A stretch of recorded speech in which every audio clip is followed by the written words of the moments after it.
여러분 반갑습니다. 삼성자소성가 김영진입니다. 제가 오늘은 어떻게 보면은 가장 중요한, 그리고 또 여러분들이 가장 이제 궁금해 하실 올해의 합격자 경향에 대한 리뷰를 해드리겠습니다. 리뷰를 해드리겠고요. 물론 이제 제가 가르쳤던 한 몇십 명의 그런 학생들을 대상으로 해서 그런 합격자에 대한 경향성이 있잖아요. 물론 당연히 디테일한 정보들은 개인정보이기 때문에 저희가 공개할 수는 없겠죠. 그렇지만 이 합격자들의 경향성 또는 불합격자들의 경향성에 대해서 제가 분석을 해드리도록 하겠습니다. 자, 일단 단 한마디로 말씀드리면 3년 특례는 솔직히 말해서 저도 예측을 못했는데 저도 예측을 못할 정도로 더 치열해졌어요. 예. 더 잘하는 학생들이 많아졌고 12년 특례도 앞으로 더 그럴 거예요. 물론 연대, 고대, 이 성균관대 이런 대학에 국한된 이야기겠지만 12년 특례도 더 그럴 거고 3년 특례도 엄청나게 치열해졌습니다.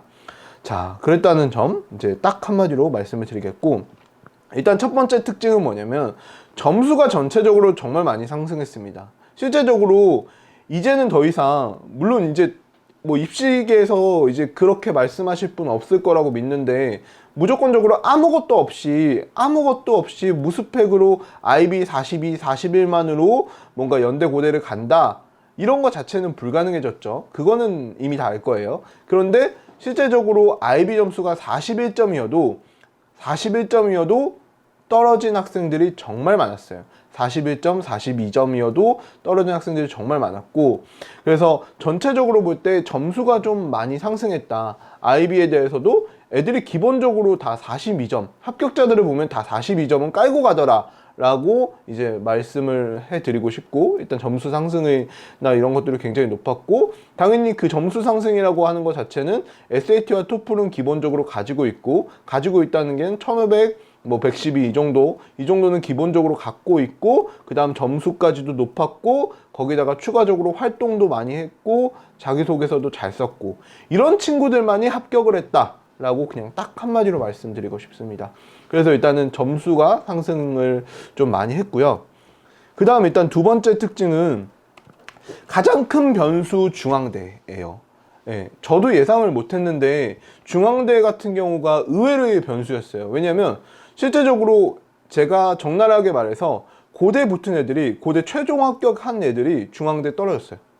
중앙대 떨어졌고, 성대 1차 붙은 애들이 중앙대 떨어졌어요. 예, 당연히 중앙대는 더 낮은 대학이니까 이제 붙어야 되는 게 맞죠. 그런데 떨어졌어요. 근데 그 이유가 뭐냐면, 사실 저는 이렇게 봐요. 뭐냐면, 제가 이제 왜 중앙대에 대해서 어떻게 코멘트를 하고 싶냐면, 중앙대 같은 경우 실제적으로 이제 다빈치 전형이 있잖아요.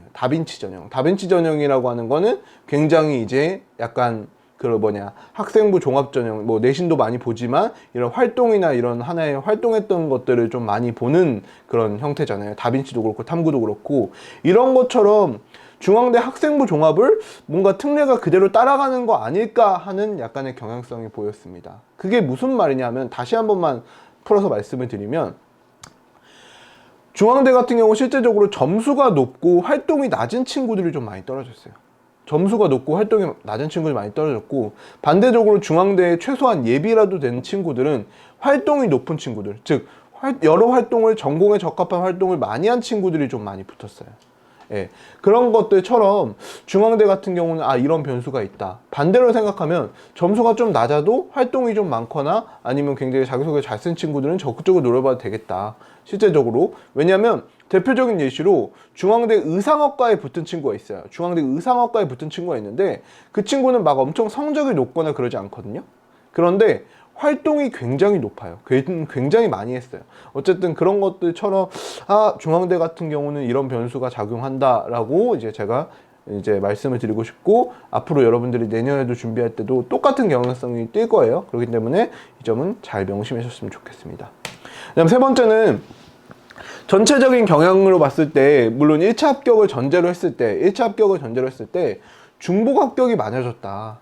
예전에는 고대 붙은 애들이 뭐 성대 떨어지고 뭐 이렇게 떨어지고 딱 하나만 붙었는데, 요즘에는 연대 붙고 고대 붙고 성대 붙고, 뭐 연대 붙고 고대 붙고 중앙대 붙고, 뭐 고대 붙고 중앙대 붙고, 이런 식으로 중복 합격이 굉장히 많아졌어요. 많아졌다 보니까 반대적으로 말해서 추가 합격의 기회가 조금 더 있을 수가 있어요. 물론 이건 저도 확답은 못하지만, 왜냐면 뭐 입시라는 건 모르는 거니까. 그렇지만 이제 추가 합격의 기회가 조금 더 있을 수가 있다. 중복 합격이나 이런 것들이 많아졌고, 오히려 이제 그냥 다 떨어진 친구들도 많고, 중복 합격도 많아졌고, 그냥 하나만 붙은 친구도 조금 많이 없다.